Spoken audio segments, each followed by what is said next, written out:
madaling araw. May mga modulator na nakakapansin ng kakaibang interference sa 144.800 MHz, 480. Mahina lang ito noong una. Parang normal na static. Pero habang tumatagal, may naririnig silang mahihinang boses sa signal.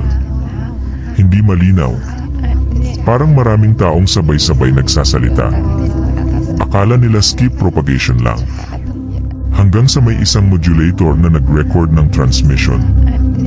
Nang i-slow down nila ang audio, iisang salita lang pala ang inuulit. Nakikinig kami. Biglang nag-overload ang radyo. Kasunod nito, may isang call sign na lumabas sa screen. Call sign ng modulator na kakamatay lang noong nakaraang linggo.